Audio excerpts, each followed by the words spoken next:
Sir, yung maling grid coordinates ni Sec Bonoan, so technically niloko niya si Pangulo? Hindi technically, niloko niya si Pangulo. So sir, sa halip na makipag-cooperate, nag-submit pa siya deliberately ng incorrect. Well, that's part of misleading Malacanang. Ano? Kasi sinabit niya sa PMS, yun niya, incorrect. And this information came precisely from the DPWH. Sir, So lalo isipin lang, mo, sumbong sa Pangulo, niloko niya pa. so lalo lang inilubog ni Secretary Bonoan yung sarili niya dito sa Akala niya, makakalibre siya. Pero yung records, hahabulin ka ng paper trail eh. Sir, una muna, tuloy na tuloy po ba yung nakaschedule na Blue Ribbon Committee on Monday, January 19? Yeah, mamaya. Anyway, may opening statement Okay, ako. sir. Pwede? Go ahead, sir. O, sige, okay. Magsabunutan daw kami. Yan ang reaction ni Senator Amy Marcos sa issue ng di umano ay pork barrel sa 2026 GAA, allocables and her baseless insults and untruthful criticisms against the Senate Blue Ribbon Committee, which I chair. Either Senator Amy thought na piluka yung buhok ko or she was insinuating na bakla ako. Kaya siya nagamo ng sabunutan. On both counts, I say nothing can be farthest from the truth.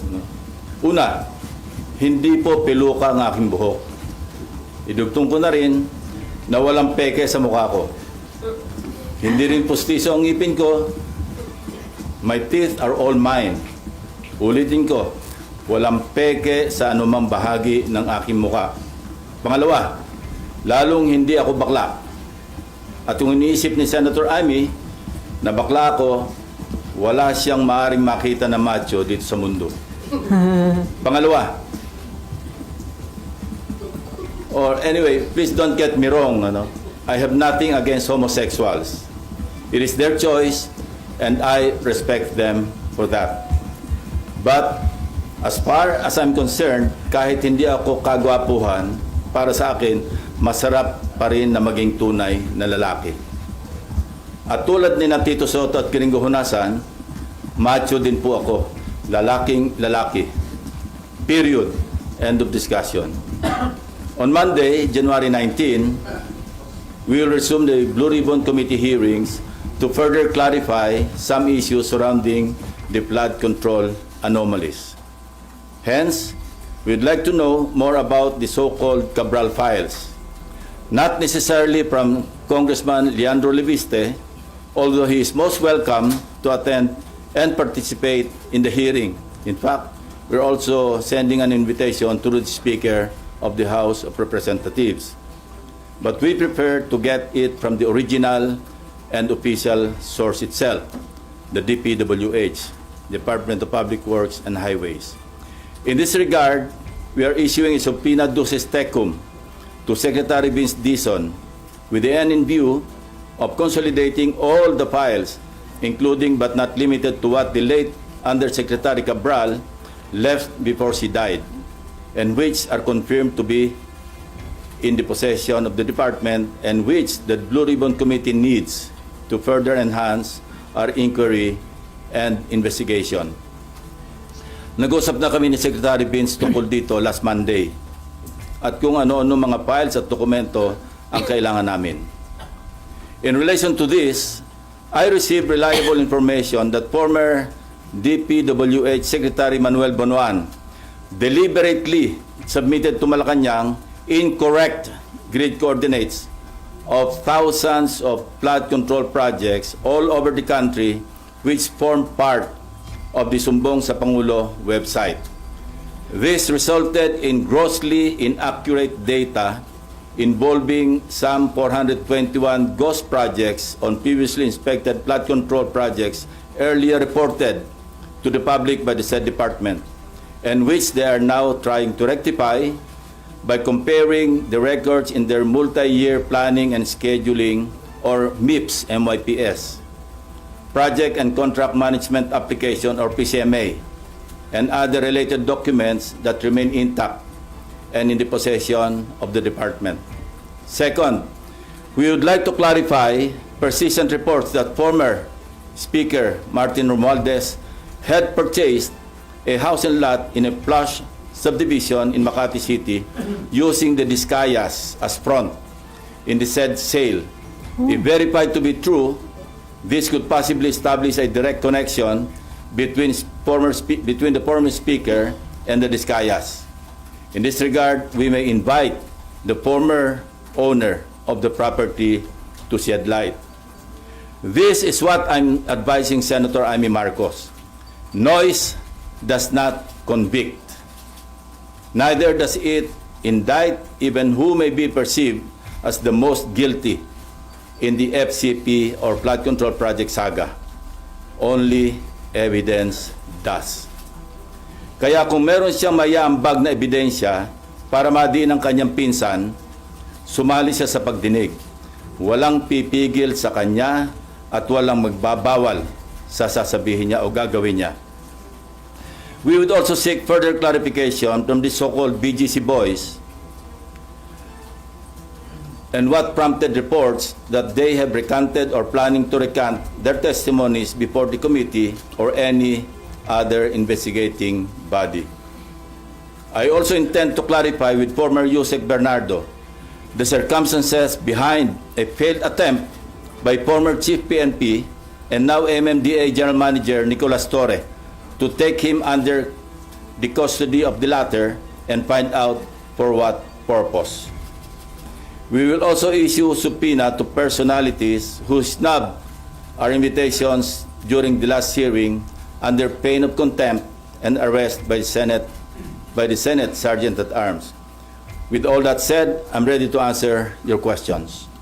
Sir, balikan ko lang yung kay Senator Amy Marcos. How do you find yung ganong klase ho ng statement o reaction sa inyo naging pahayag bilang isang lawmaker? Well, nakakagulo, no? Hindi nakakatulong. Kasi unang-una, wala talagang pagpipigil o pagbabawal na ginagawa. Particularly ang chairman o sinong miyembro ng komite na nag-aatin ng hearing. Sino kami para magbawal sa kasamahan namin? No? So talagang masyadong insulto sa integridad ng Senate Blue Ribbon Committee. Sa amin lahat, for that matter. Even to herself, kasi member siya ng Blue Ribbon eh. Hindi nga siya nag-a-attend, so paano niya masasabi na pinagbabawalan siya o sila? Sir, anong intention niya? Sirain yung credibility ng investigation ng Senate Blue Ribbon Committee? Hindi ko alam, kasi even earlier, di ba marami siyang sinasabi sa inyo na may babaliktad. Hindi ko alam kung bakit ginugulo niya. No? I think you better ask herself or her, no, regarding that issue. Pero napakababang level po ba yung mga statement o yung mga term na ginamit niya bilang sagot ho sa inyo? Ayoko na mag-comment. Una-una, hindi, non-answer naman yung kanyang sagot eh. Hindi naman niya kinonfront yung issue. No? Sa halip, nililihis niya at ano-anong mga issue pa ang kanyang sinasabi sa pagtugon doon sa naging usapan o usapin. And then dun po kay House Speaker Martin Romualdez, sino po yung may-ari ng biniling property na naging front ho ay ang Discaya? I'm trying to arrange a meeting with her, and kapag may liwanag na, kasi narinig ko rin na parang willing siya mag-testify. Yung may-ari, sir? Yung may-ari, yung dating may-ari. Para talagang, at least, pwede nating paghanapan o magsimula ng investigasyon tungkol sa direct connection o direct link between the Discayas and the former speaker. Pero mag-attend na ho this coming Monday yung may-ari ng property? Sinasabi ko, nag-arrange ako ng meeting sa kanya at kung sasang-ayon siya na mag-attend, papadala namin siya ng invitation. Sino po yung source ng information na... Marami. Marami nagsasabi niyan. So ito na po yung pwedeng maging direct link at baka yung hindi... simula, para may pagsimulan yung kung sino man yung gusto mag-imbestiga. Against former Speaker Romualdez? Not necessarily against, but to shed light. Bakit ganun ang connection? Para pagkatiwalaan mo yung isang contractor na nasa sangkot sa, sinabi ko na to, 207.5 billion pesos na kontrata mula 2016 hanggang 2025. Napakalaki. So kung merong koneksyon, dapat na maliwanagan natin kung bakit ganong kalakas ang tiwala para ipagkatiwala mo yung pagbili ng isang house and lot sa isang subdivision, sikat na subdivision sa Makati City. At magkano po yung amount nung... Name your price yung usapan. Gusto natin maliwanagan kung magkano talaga nagkabentahan. Pero hindi po invited si former Speaker Romualdez. As I said, pagdating sa counterpart namin sa House, mayroong parliamentary courtesy na umiiral. At pwede lang namin silang imbitahan, hindi pwedeng pilitin, through the House Speaker. Pero kung ayaw nilang mag-attend, wala rin kaming magagawa. Kasi ganun din ang dapat na tratong ginagawa nila sa amin. Dahil nga sa umiiral na interparliamentary courtesy between the two houses. Before Marlon, sir, according to DILG Secretary John Vic Rimulya, parang niutos na ni PBBM na madali na yung pag-uwi kay former Congressman Saldico. Kinukonsider na nila ang hingin ng tulong ng Interpol at ng United Nations. Sa tingin nyo, di ba ninyo pa sinasabi na pwede yung sa United Nations? So, too late ba itong action na ito? Hindi naman. Nothing is too late. Kasi ngayon pala naman magsisimula yung trial sa Sandigan Bayan at sa mga korte. Mayroon ng warrant of arrest na na-issue laban sa kanya dahil wala tayong extradition treaty na umiiral between Portugal or some other countries na pwedeng naandun si Saldico. So mas mainam na yung idaan nito sa UNCAC, sa United Nations Corruption something. 192 member countries, member ang Pilipinas, at pwede tayong dumulog doon para maiuwi rito si former congressman ko. So kapag hiningi na yung tulong ng UN at Interpol, sigurado na po yung maiuwi sa bansa? Malamang. At saka yung European Union, alam ko meron silang agreement na magtutulungan sila kung nasa isang bansa na walang extradition treaty ang naghihiling na bansa, pwedeng dalhin doon sa bansa na kung saan may umiiral na extradition. Maraming paraan. Interpol, dahil kung nasa red notice list, pwedeng dumulog din doon para kung maaresto, maipadala rito. Not necessarily through extradition. Although mayroon din ako narinig ng instruction na mag-apply na o kaya magsagawa na ng preliminary talks with Portugal para magkaroon ng extradition treaty. Although long shot yun. Kasi aside from the executive department initiative, dadaan pa yan sa ratification sa Senado. So ang easiest way, sir, hingin ng tulong ng UN at saka ng Interpol? We can do it simultaneously actually. Kung ano yung mauna at yung mas mainam, mas effective, edi yun na yung pairalin. Okay, before Marlon, ihabol ko lang. According to the lawyer of Alcantara, he is not recanting his prior statement. False and misleading daw po yung nag-circulate online na magre-recant yung BGC boys. So sir, ano yung possible din talaga na may mga puwersa o influential people na kumakausap sa kanila? Yun ang gusto natin malaman.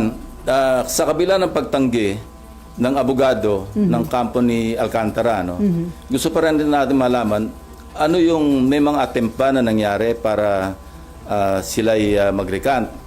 At kung meron, sino? At kung sino, bakit?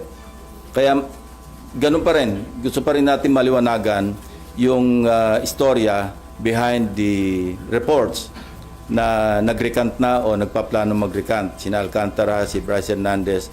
Kaya ipapatawag uli natin sila, yung BGC Boys, para marinig mismo sa kanila, para ma-record ng Blue Ribbon Committee ano yung naging dahilan kung bakit lumabas yung ganito mga reports. Pero may info ho ba kayo na may nag-a-attempt talagang kausapin sila to convince them to recant? Well, that's normal for the camp of those being implicated na makipag-usap kasi yun ang mga iniisip nilang pwedeng magpabagsak sa ebidensya laban doon sa mga na-implicate. Normal lang yun. Gusto natin maliwanagan, although sinabi ko na rin na hindi stand-alone yung kanilang testimonies kasi pwede itong maibangga doon sa mga other corroborative documentary evidence pati ibang testimonya ng ibang testigo.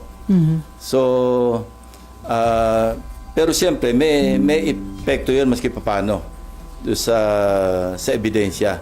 Lalo na sa pagdating sa trial kasi guilt beyond reasonable doubt ang threshold. Sa pagpapile ng kaso, yung probable cause or yung sinasabing reasonable certainty of conviction, medyo mababa yung threshold. Pero pagdating sa husgado, napakabigat nun. Guilt beyond reasonable doubt ang kinakailangan. So, lahat ng ebidensyang kailangang maisalang sa korte, kailangan nandoon. So still, kailangan pa rin na naandyan yung matibay na testimonya ng mga sina Alcantara, Bryce Hernandez, JP Mendoza, para talagang masolidify yung kaso sa korte. At sila nandito pa rin, sir, sa Senate custody. Nandiyan pa rin nila. sila, oh. So kung meron man nakikipag-usap, possible ba yun kung nakadetain sila? Hindi naman kailangan direktang kausapin sila. Pwedeng sa Lawyer to lawyer. Oh. Okay, Marlon, and then Amean. And then Amor. Sir, yung former secretary mo naman, sir, yung information, sir, niya na intentionally mali yung sinabit niya before you. Yes, very reliable. Sir, may witness, sir, na harap to testify on that. Meron. And what do you make of that, sir? Well, deliberate. Ibig sabihin, no-cover up niya talaga. Kaya looking back, naalala ko, meron siyang binanggit tungkol sa ilahat ko sa aking privilege speech doon sa nauhan. Ang sabi niya, mali raw yung grid coordinates. Although sigurado kami kasi personal naming pinuntahan ng teams namin yung mismong ghost flood control project. At nakausap mismo yung barangay chairman, mga tao doon, na talagang merong nakalaan na proyekto na hindi nagawa. No? So, doon pa lang, kasi nag-flashback sa akin yun eh. Kaya pala, sinasabi niyang ang grid coordinates daw mali, yung pala, nasa utak niya, alam niyang minali niya. Hindi naman kami, kasi at that time, sa privilege speech ko, wala pa naman yung sumbong sa Pangulo website eh. At least yung first privilege speech. So nag-relay kami sa sarili naming sources. But eventually, I think sa second namin, nag-relay kami sa sumbong sa Pangulo. So, ganito kasi yung istorya. Ang unang report, 421 out of 8,000, di ba? So yun, bloated yun. Why? Because when the AFP, yung composite team or teams ng AFP, PNP, yung DepDev, kung pupunta sila sa isang lugar para mag-inspeksyon ng suspected ghost flood control projects, at mali yung grid coordinate, siyempre wala sila makikita ng project. So i-report nilang ghost yun. So ang outcome, masyadong bloated yung 421. So substantially, lower dapat yung bilang ng ghost flood control projects. Yun ang naging resulta nun. And the DPWH is now trying to rectify by comparing yung multi-year planning and scheduling. Kasi yun yung nasa plano, alam mo, multi-year. Ko-compare yun sa PCMA, yung sa monitoring. Pagka nagtugma, yun talaga yung grid coordinates. So yun ang ginagawa nila ngayon. At merong isusupina namin doon sa STECOM, tulad ng sinabi ko kanina, yung DPWH. Nag-usap na kami ni Secretary Vince Dizon tungkol dito. Magpapadala siya ng 2 USEC para mag-testify at dalhin lahat yung dokumento kasi doon sa STECOM. Sir, anong ibig sabihin sa publicity ni Secretary Bonoan doon sa ghost flood control project? Well, maliwanag. Maliwanag kasi even sabihin natin hindi siya maging principal, sa cover up pa lang, no? Kitang-kita mo yung kanyang complicity. Now, Secretary Bonoan is in the United States. More or less, may idea naman kami, yung authorities, kung nasaan siya doon. And minomonitor naman siya ng ating embahada ron. So, kung may lalabas na warrant para sa kanya, and kasi papadala namin siya ng subpoena. At siyempre, hindi siya makakarating, makokontempt siya at pa-issue din namin ng warrant. Even in the absence of a judicial warrant, we can request the proper authorities para maibalik siya sa Pilipinas. Sir, may criminal liability na tingin nyo yung sa pag-cover up niya? Hindi lamang doon kasi sabit na nga siya, di ba? Implicate na siya ni Bernardo eh. Na tumatanggap siya, binadalan siya ng 1 billion pesos doon sa sinasabing listahan na hinandle ni Bernardo. So, kumbaga minor lang itong pag-cover up niya sa complicity o sa criminal case o cases na haharapin niya. So Sir, sa halip na makipag-cooperate, nag-submit pa siya deliberately ng incorrect. Well, that's part of misleading Malacanang. Kasi yung sinabit niya sa PMS, yun niya, incorrect. And this information came precisely from the DPWH. Kasi na-check nga nila na mali-mali. Kung isa o dalawa lang yung mali, pwedeng inadvertently na-omit, ano? O kaya nagkamali. Pero katakot-takot daw talaga. Ang kita nila na deliberate yung pagsasubmit ng mali-maling grid coordinates. So, sir, lalo isipin lang- mo, sumbong sa Pangulo, niloko niya pa. So lalo lang inilubog ni Secretary Bonoan yung sarili niya dito sa issue. Akala niya makakalibre siya. Pero yung records, hahabulin ka ng paper trail eh. Like for example, halimbawa si Speaker Romualdez, sa ngayon, as we speak, no, sasabihin ko pa rin, wala naman talagang directamenting nag-implicate sa kanya except Gutesa. Matibay sana kung si Gutesa na andyan, nagpunta sa DOJ, sa Ombudsman, at nag-affirm ng kanyang affidavit. Pero dahil wala siya, ngayon, kung meron si Senator Amy na ebidensya mapapakita, most welcome siya mag-attend. Huwag niyang kaming siraan na pinagbabawalan na implicate si former Speaker Romualdez.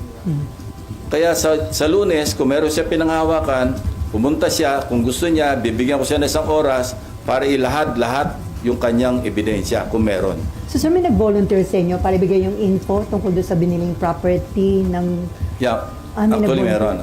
Kaya nga pinaparents ko na kung pwedeng makausap yung dating may-ari para siya na mismo yung magsabi ng Detalye. ng mga detalye. Ang meeting nyo before January 19. Pinipilit kong before Monday. Para kung sakali pwede siya mag-appear Yeah. online the Correct. 19th. Okay, Mayan. Sir, yung maling grid coordinates ni Sec Bonoan, so technically niloko niya si Pangulo. Hindi technically, niloko niya si Pangulo. Sir, layman's term, nag-submit siya ng grid coordinates. Sa PMS, oh. Opo. Ibig bang sabihin, sir, kung yun yung sinunod, merong project na makikita doon? Hindi. Ano- Pag mali-maling grid coordinates, siyempre, walang project doon sa grid coordinates. Mali eh. So pag inspection nitong DepEd ng AFP, ng PNP, wala makitang project, i-report nilang ghost yun. Kasi nakalista as a flood control project sa isang maling grid coordinates. Pag pinunta mo yung grid coordinates, wala ka makitang proyekto. So naturalmente, i-report nila, ghost ito, walang proyekto eh. Lalong napahamak Bloated. lalong napahamak yung DPWH, sir, kasi mali yung grid coordinates. Hindi, pero nire-rectify na nila ngayon eh. Nagsasagawa sila ng panibagong inspeksyon doon sa mga tamang grid coordinates. Ang naging implication lang is yung 421. Kaya nung nag-extrapolate ako, di ba? Kasi kung 30,000 lahat, sa 8,000 pa lamang mayroon ng 421, that's something like 2.5% na ghost. So pagkalaki-laki sa yung sinabi ko na possible na ghost control, flood control projects. So bloated yun, substantially bababa yun. But it doesn't mean na walang ghost flood control projects. Kasi kami mismo, may mga nakita kami eh. Sir, sabi nyo, ihasabpina na po siya this coming for the... Okay, so hindi siya makakarating kasi nasa US siya. Iko-contempt nyo, iwawarrant. What happens next? May huhuli ba sa may kanya? warrant siya, may legislative warrant siya na pwede siyang hulihin. So we will make arrangements with the US Embassy, the Ambassador Dave Romualdez, na kung pwede makipagtulungan, makipag-coordinate sa US authorities para maibalik siya dito. Technically, maaaresto siya sa US para maharap siya dito. May harap siya dito. Una-una, siyempre, mag-expire yung visa niya, yung stay niya. He cannot stay there forever. Kasi normally, di ba, binibigay na yung longest na stay sa America is 6 months. No? Kaya kung lalampas siya doon, magiging ano na siya, parang unauthorized na yung stay niya. So, hindi extradition, deportation ang mangyayari. Okay, before Amor, sir, nabanggit nyo doon sa Cabral Files, may 5 cabinet members, di ba? Invited po ba sila sa next hearing? Hindi pa kasi alam niyo may nakiusap si Senate President Soto. Wag masyadong marami kasi nakatunganga lang yung iba eh. Hindi naman natatanong. Let's just focus on the more significant parang issues to be tackled. Anyway, mahaba pa naman. Pwede pang tumawag na susunod na pagdinig kung ipapatawag natin yung mga dapat ipatawag. May report po na sinabi daw ni Congressman Leandro Leviste na inalok si Cabral na maging state witness kapalit ng pag-implicate kay dating Budget Secretary Amena Pangandaman. Doon po ba, sir, sa naging initial meeting ng office nyo sa abogado ni Cabral? Walang may ganon. mention na ganon? Ang na-mention lang is willing siyang mag-testify willing siya mag-cooperate. Kaya lang, noong mga initial information na binibigay, hindi kami nag-agree dahil sa tingin ko kulang-kulang.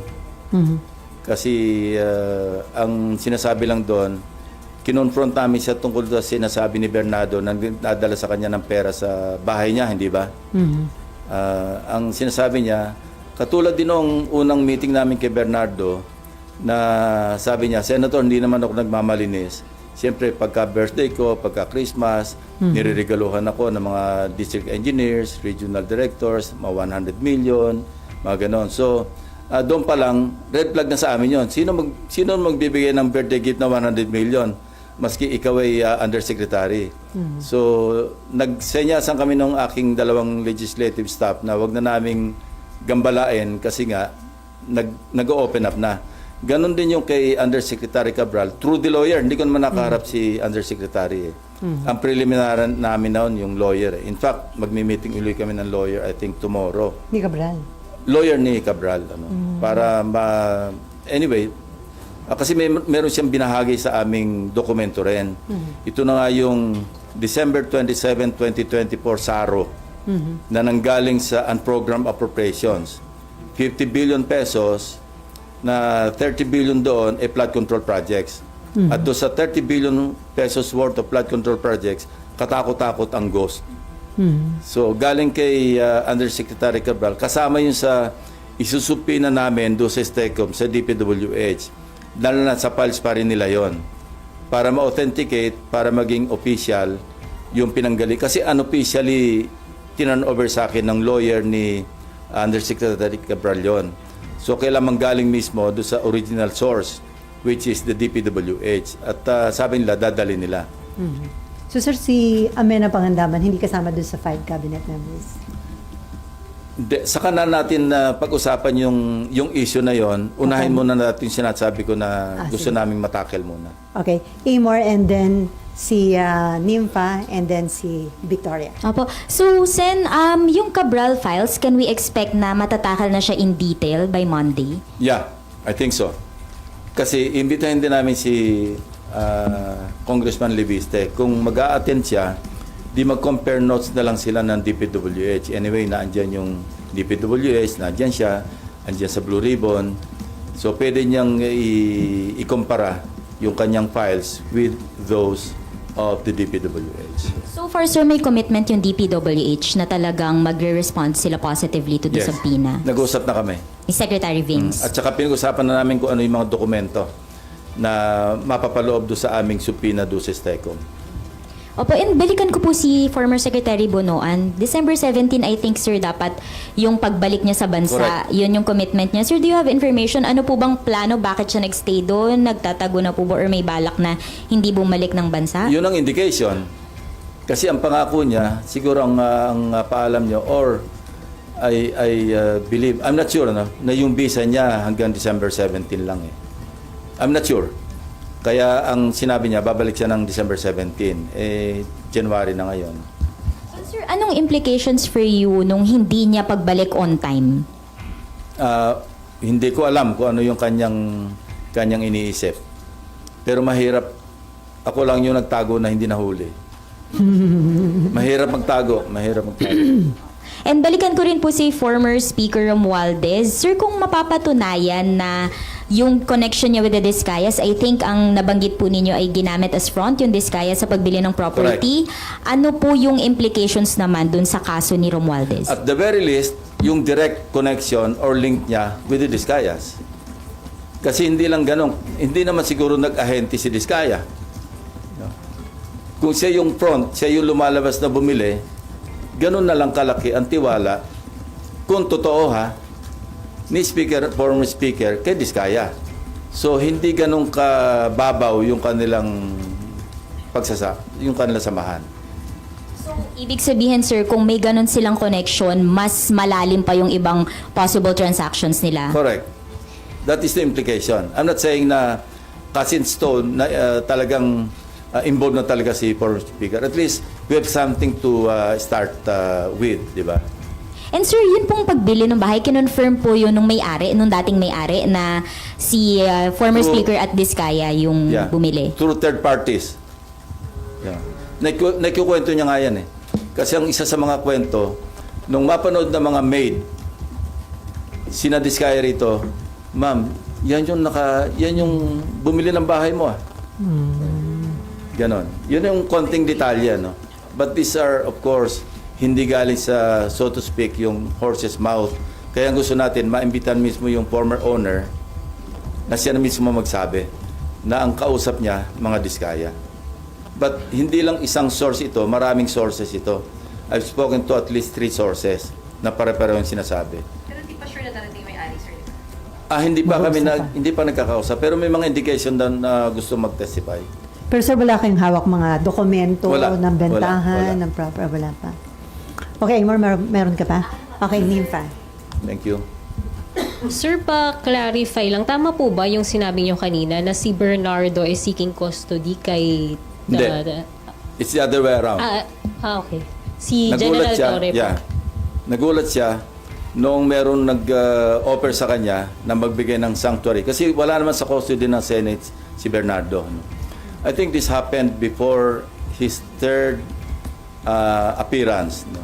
Nung he was about to appear for the third time yata, ewan ko kung nakailan na siya.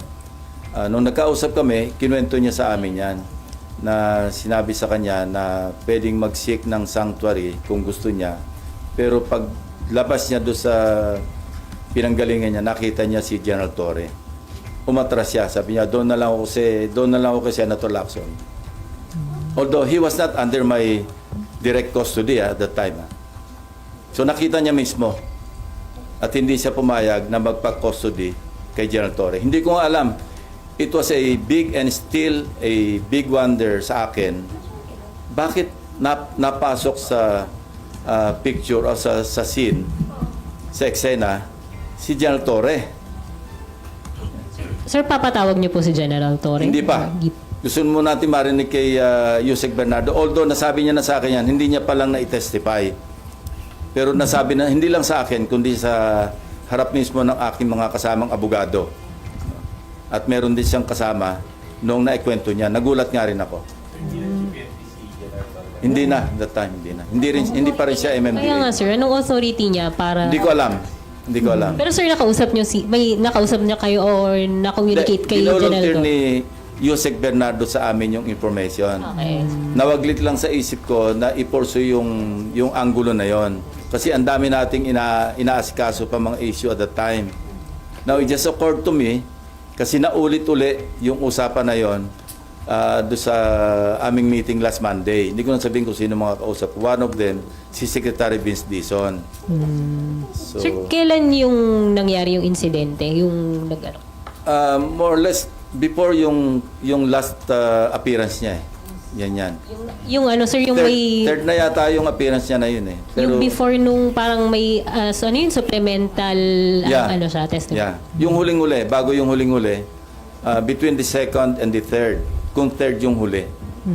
Sir, kung doon sa mga BGC boys, nagkaroon ng issue ng possible na pag-recant, pagdating kay Yusek Bernardo, ito determinado na talaga sa kanyang testimony. Kasi just like Henry Alcantara, nakapirma na siya ng MOA eh. So, wala Meron na nang siyang atrasan commitment. yun. Well, anytime pwede mangyaring umatras, pero anong mahihitan la? They are applying to be State witness. state witnesses or at least ma-discharge sila pagdating sa korte na maging state witness. And halimbawa si Alcantara, it won't make sense na mag-recant siya kasi nakapag-restitute na siya eh. Di ba initially, ilan yun? 100 million. Tapos nagdagdag pa siya ng another 7. Anyway, paano siya magre-recant? Ano yung sinuli niya?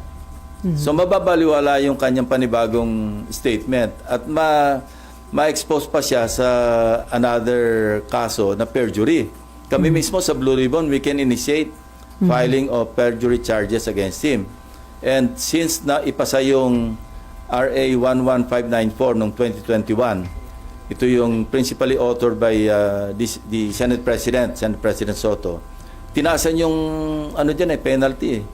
Naging prison mayor, no? indeterminate sentence na 6 years and 1 day hanggang 12 years. Depende sa gravity ng offense. Kung may aggravating circumstance, pwedeng umabot hanggang 12 years. Ano? Tapos kung government official, perpetual absolute disqualification. May multa pang 1 million. So sir, on Monday, meron bang surprise witness? Depende.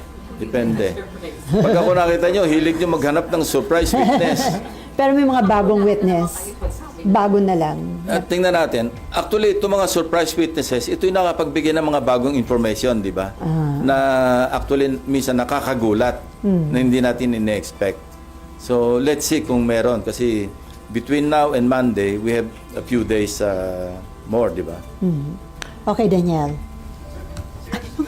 Si Victoria yata. Victoria muna pala. Sorry, and then Daniel. Sorry, Victoria. Nalimutan. Sir, sorry, babalikan ko lang yung tanong ni Mayan. Yung sabi niyo po na nagbigay ng maling coordinates si Secretary Bonoan, tapos ang lumabas mga parang ghost projects. Pero yun nga, hindi ba makakasama lang din lalo sa DPWH yun? Kasi nadagdagan yung ghost projects. So ano yung gusto niyong i-cover up? Nadagdagan yung... Hindi, ang kino-cover up niya kasi somehow, meron siyang complicity sa mga ghost flood control eh. So nililigaw niya para ma-weekend yung teorya na may mga... or masira yung credibilidad na yung mga ghost flood control projects talagang ghost. Nakita mo yung logic, di ba? Na kasi pag pumalpak ka sa mga 3, 4, 5 ghost, ibig sabihin, wala yung sumbong sa Pangulo website, hindi reliable yan. Wala yung credibility ng mga ghost, mali-mali yan, hindi talaga ghost yan. Probably, ganun lang naisip ko na motibo niya. Bakit niya ililigaw? At that time, he was still a member of the cabinet. Kaya nag-flashback sa akin yung interview sa kanya na hindi, yung sanauhan, mali yung grid coordinates yan. Paano niya nalaman? Yung pala, nasa utak niya na talaga na minali niya yung sinabit sa sumbong sa Sir, Pangulo. Alam na ng Pangulo na Probably, mali-mali. kasi alam ng DPWH eh. I think the President was already briefed in this regard. And then sir, yung scope, sabi niyo hindi ito yung last na hearing. Ilan pa yung nakikita niyong hearings? And magtitingin pa ba kayo ng ibang projects sa Luzon, Visayas, Mindanao na ghost or Hindi, substandard? ginagawa na ngayon ng DepDev ng DPWH. Binabangganan nila yung MIPS at saka yung PCMA para accurate yung grid coordinates. Yun. So ilang hearing pa nakikita niyo, sir? Hindi ko masabi eh. Pero before the resumption Gusto of... na namin i-wind up kasi it's taking too much of our time. Kasi meron pa kaming political dynasty. Kasi sa Electoral Reforms Committee yun naka-refer, nakapag isang hearing na gusto namin tapusin. Tapos yung BARM election na inauthor ni yung bill, inauthor or resolution, inauthor ni Majority Leader Subiri sa electoral reforms din yun, which I chair, which I would like to parang i-unload na, pero wala naman takers. So yun siyempre magko-committee hearing din kami doon eh. Pero sa may partial report na ba?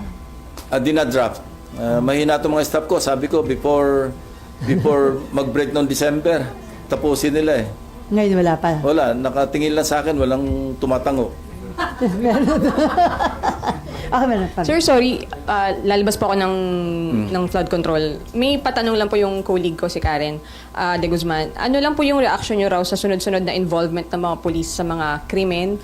And meron kayong panukala, sir, na pagbabago sa disciplinary machinery ng PNP gawing parang AFP at PCG, isusulong nyo po ba ulit? Yes, yung paghihiwalay yung bibigyan ng more teeth, more power yung IAS. Kasi yung IAS ngayon parang adjunct lang ng PNP na hindi talaga truly independent. Yung Internal Affairs Service. Ang susi kasi dyan, disiplina eh. Tapos ako, when I was PNP, isa lang naman yung parang pinaka-baseline o pinaka-importante. Leadership by example. Pag yung PNP hindi tumatanggap, meron siyang moral authority na sabihan yung kanyang mga tao, huwag kayong mangotong, huwag kayong mag-commit ng crimes. So, ganun lang yung sekreto. And, alam nyo, si General Tates used to be my aide-de-camp. He was then a lieutenant, inspector at that time, kasi hindi pa nababago yung rango. And alam niya yung style ko noon as CPNP. And I hope he, with the assistance of the DILG Secretary, pagtulungan nila talaga i-disiplina yung police. Kasi ang inuna ko nun talaga yung tawag ko, ICU. No? Inept, corrupt, and undisciplined police officers. ICU, ang tawag namin doon. So sir, ipa-file niyo ba uli yan? May ipa-file kayo? Kung hindi ko na i-refile, ipafile ko ulit. Okay. Para talagang maging batas. May institutionalized. Thank you po. Okay, Danielle. Where is Danielle? Danielle. BGC Boys, kasi di ba, isa sa mga unang binakbakan yung... Hindi naman binakbakan. Kasi parang nagiging track na nila, parang witness na eh. So, tingin nyo ba dapat off the hook na? Or No, dapat pwede silang mag-state witness doon lang sa particular na mga cases na kung saan nag-testify sila. Pero kung mayroong mga susulpot pang ibang, kasi ang daming projects ito eh, na hindi saklaw doon sa kanilang pinapasukan, ina-applyan to be state witnesses, hindi sila state witness doon. Hindi ba? Kasi sila yun i-implicate. Depende yun sa DOJ, depende yun sa korte. So, wala pa rin silang sa iba. At saka hindi naman guaranteed na pag nag-apply ka, siguradong tanggap ka. Pwede kang mag-suffer ng ibang consequence or consequences na ma-shorten lang yung jail term mo through plea bargaining. Nag-restitute ka, pagkatapos umamin ka, pwedeng sa halip na mahaba yung jail term, babaan, okay, bigyan ng probation, yung mga ganon. Ito yung parang sinabi ko sa kanila nung nag-uusap kami tungkol sa pagiging state witness. Ito yung mga options. Pwedeng hindi kayo makulong kasi discharge as a state witness. Pwedeng makulong pero mas mababa yung, or pwedeng masintensyahan pero under probation. Hindi na kayo makukulong. Okay, before Mayan and Camille, sir, dun sa latest Pulse Asia survey, lumabas na bumaba na yung tiwala ng publiko na may makukulong at mapaparusahan na mga big fish. Ang sabi nila, pag daw maliliit lang, kapag may pera, hindi napaparusahan. Mas hindi pinagkakatiwalaan daw yung ICI at DPWH at mas pinagkakatiwalaan nila ang media at civil society organization. Hindi mo ba Rightly so, no? Kasi kailangan mag-under-promise ka, mag-over-deliver ka. Huwag ka mag-over-promise tapos mag-under-deliver. It seems na gano'n na nangyari kasi quite so often, narinig natin yung before December may makukulong. Before December 15, before Pasko, may makukulong. Tapos yung New Year eh. So sa perception, siyempre, ng tao, may mangyayari ba talaga rito? Kasi nag-promise ka, hindi nangyari, maski pa paano, bababa yung expectation, bababa yung trust. So that would explain kung bakit bumaba yung trust ng mga mamamayan natin sa mga institutions. Pero sir, sa tingin nyo, seryoso pa rin naman yung administration. Very serious, very serious. That I know for a fact, ano? Kasi I've been talking to the DOJ, Ombudsman, seryoso talaga. Okay, Mayan, and then Camille. Sir, move on na ako from flood control. Senator Bato, by any chance, baka po nakausap nyo? Kasi sabi ni Sec John Vic, around the periphery of Davao City lang daw, he's just going around on a motorcycle. Ang problema kasi kay Senator Bato, wala naman tayong official na warrant of arrest coming from the ICC. Kaya, okay, unang-una, it doesn't make sense to me na nagtatago siya. Hindi naman siya wanted eh. I don't know, nasaan yung warrant? Ano lang, sinabi sa atin na mayroong warrant, pero wala tayong nakikita. Unless, si Senator Bato mismo, nakita niya yung warrant of arrest niya. Kaya siya nagtatago. But as far as you, me, or I, are concerned, wala tayong alam na mayroong warrant of arrest eh. So mali yung diskarte na hindi na siya nagpapasok sa Senado, na wala naman talagang tangible na warrant. Kung ako siya, papasok na muna ako. Wala naman ako warrant eh. Ngayon, kung talagang, unless positive siya talaga na meron siyang warrant, diskarte niya na yun. Diskarte naman ng law enforcement na hanapin siya. Kasi okay, I have no moral ascendancy na sabihin sa kanya mag-turn over siya yung sarili niya. Kasi ako mismo nagtago. Yun ang tinatawag na moral ascendancy. Kasi kung ako noon, hindi ako nagtago at nag-surrender ako, sasabihin ko sa kanya, mag-surrender ka. I cannot tell him that. Yan ang nga sinasabi ko kay Senator Amy eh. Magkaroon ka ng moral ascendancy bago ka mamuna. Bago ka mag-advise. Sir, wala nang communication, hindi na po kayo nag-try since yung last year na. Hindi ko siya ginrate ng Happy New Year eh. At saka Merry Christmas. Nakalimutan ko eh. Pero, Gigiritin ko siya ng belated. Pag sumagot, sabihin ko sa inyo. pero mukhang aware po yung DILG dun sa whereabouts niya dahil according to DILG Secretary, nasa Davao lang, di ba? Nagmumotorsiklo with friends. So, ibig sabihin, You know, if I monitor- were with law enforcement, hindi ako magte-telegraph ng mga information kung may intention ako na i-pursue, na hulihin. Unless nagdi-disinformation yung authorities. Alam nila kung nasaan, sinasabi nila kunwari nasa Davao para maging kampante. Ginagawa ko rin yun ng araw. So, ang advice nyo, pumasok na muna dahil wala pa naman palang arrest warrant. Kung walang malinaw na may darating na arrest warrant, pumasok na muna siya. Sayang din yung boto niya sa mga bills, sa mga resolutions. Okay, Camille and then Marlon.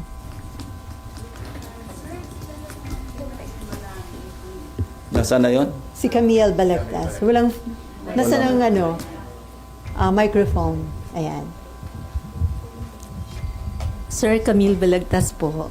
Sir, alam naman po ng marami ever since ng panahon pa ni GMA, masyado kayong critical pagdating sa corruption.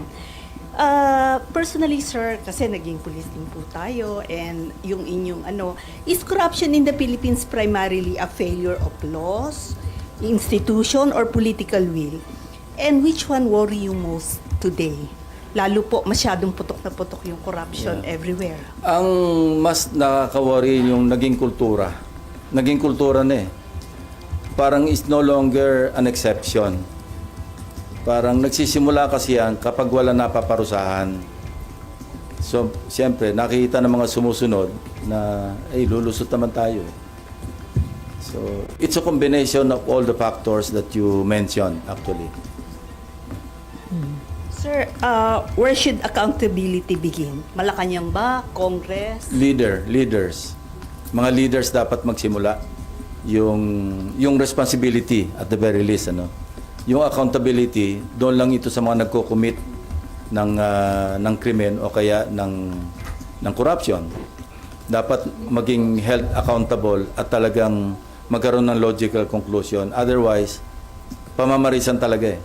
Alam nyo, with all the yung mga brickbats, mga criticisms na tatanggap ni Congressman Libiste, pasalamat na rin tayo na merong Congressman Libiste na at least naglalahad ng mga nalalaman niya na lumalabas talagang maski sinong tamaan, maski mga kasamahan niya.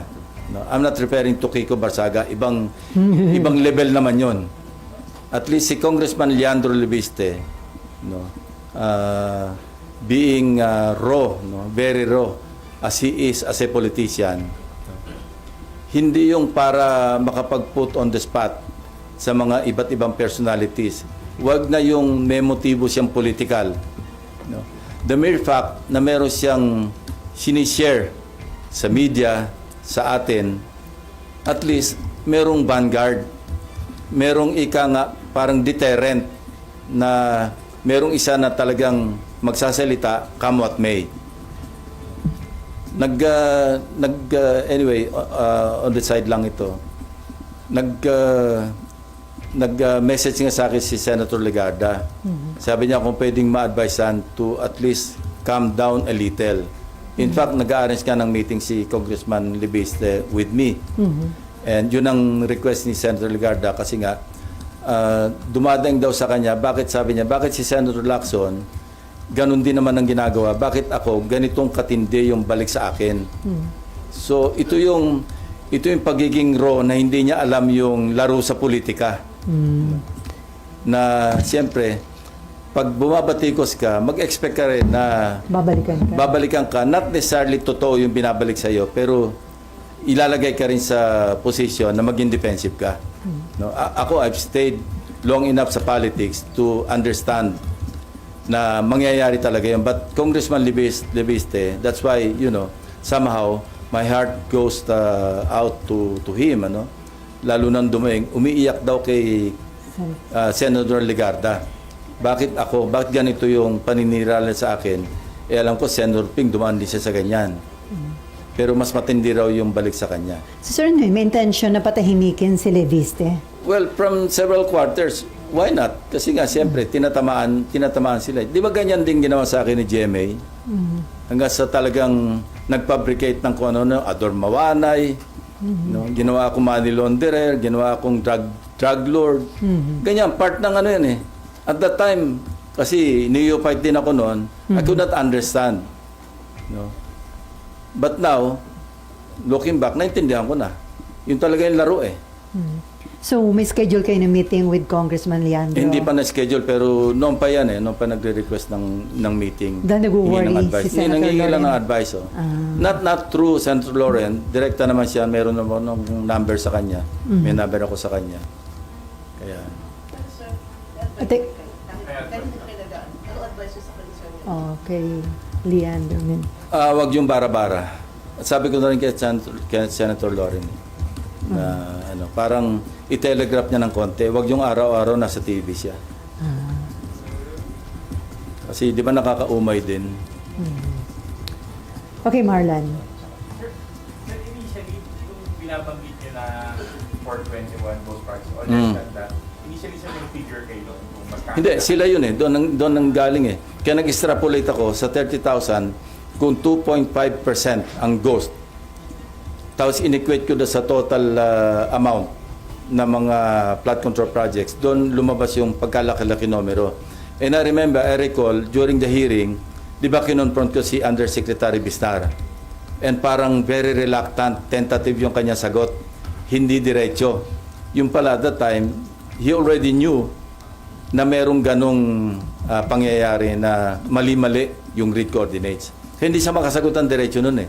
Di ba umabot kami sa 471 kasi sabi niya may nadagdag pang 50-something. Pero very tentative ang sagot niya noon. Nahalata ko yun eh. Bakit hindi sa definite? And I know him kasi being a former police officer himself, ano, na nakatrabaho ko. Alam ko, iba yung ano niya. Hindi siya yun eh. When he was answering my question during the last hearing. So anyway, this will be clarified, as I mentioned earlier, sa Monday. Kasi sabi ko mag-ready ka because I'll ask you these questions. And you should be prepared with all the documents. And he and Secretary Dizon said yes. So alam na namin, tukoy na namin kung ano yung mga dokumento. In fact, the others, yung ibang dokumento, in advance na nila. But I want them to testify on the authenticity of those documents. Sir, yung previously, sir, mga interviews sa mga Diskaya, they were saying the same thing. Pero kaming project ang mali yung grid coordinates.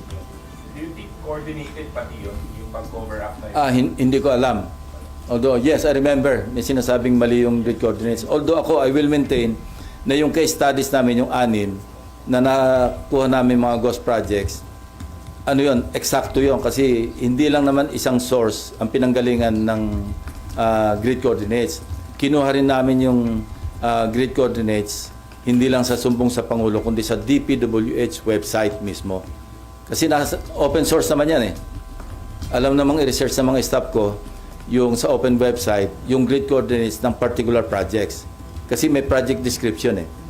So sa amin, tumbok namin, pag sinabi namin ghost, at least sa privilege speech ko noon, privilege speeches, alam namin ghost. Kaya with conviction yung delivery ko noon ng privilege speech. Sir, last question from Amor, pero bago kay Amor. Sir, some lawmakers o congressmen are planning to file impeachment complaint against the President and the Vice President. Pagdating to sa Pangulo, do you think marami pa rin siyang kaalyado at pwedeng hindi makalusot? No, ako, I cannot comment on that kasi pag na-transmit sa Senado yan, maging trial judge ako eh. So, ibabalik sa akin yan pag may sinabi ko, nag-comment ako tungkol sa impeachment, Pangulo man, Vice President man, o kung sinong impeachable official, babalik sa akin yun eh. Baka mapa-inhibit ako. Sayang naman yung maging boto ko for or against the respondent. So, I'd rather not comment pagdating sa impeachment particularly or especially ng Pangulo at saka Pangalawang Pangulo. Pero according to Senate President Soto, in case makarating dito sa Senate, sabi niya, a-actionan niya yon forthwith. Yun ang nasa sabihin- Constitution eh. Oo. So makakaasa na yung taong bayan na ma-actionan forthwith yung articles of impeachment. Yung kasi nasa Constitution, shall act forthwith, di ba? Kaya wala naman choice kundi sundin yung Constitution. Na hindi nasunod sa nakalipas po na leadership. Well, forthwith. Basta gagawin na lang namin. Tama si Senator Soto doon. Forthwith. And then, ano po yung implication sa stability at economy ng bansa kung dalawang highest leader of the land ang may impeachment case, sir? Kung merong basihan at matransmit dito, wala tayong magagawa eh. Painful as it is, pero dapat i-resolve natin, hanapan natin ng resolution. Either way. Pero maapektuhan nyo yung legislative work ninyo, sir, just in case. Definitely. Kasi full-time yan eh. Okay, last question from Amar. Sir, clarify ko lang po, yung kay former Secretary Bonoan, papasabpina na siya to attend on Monday or invitation muna? Na-invite na siya last time eh. Kaya Susupina na sabihin siya na- ngayon. So dahil hindi siya sumipot ng mga nakarang hearing, papasabpina na siya for Monday? Pag hindi siya dumating, papakontempt na namin siya. Pa-issue namin siya ng warrant of arrest. Pero hindi pa nai-issue to sa ngayon, sir? Ngayon, pipirmahan ko mamaya. Kasi tinawag niyo agad ako eh. Pipirma sana ako eh. So ngayon dapat Tinawag yung ako ni Mayan pipirmahan. eh. Sir, saldi ko. Ha? Sabina na rin po saldi ko. Oo. Yes. Kasama siya. So ilan, sir, lahat yung i-issuehan ng subpoena? Ewan ko, may listahan eh. Nandun, sinulat na kanina eh. Pirma ko mamaya. Ha? Ngayon nyo lang po pipirmahan. Mamaya. Kanina sana eh. Pinababa na kayo na maaga. Sabi ni Mayan eh. Sorry na, sir. Okay, no more questions?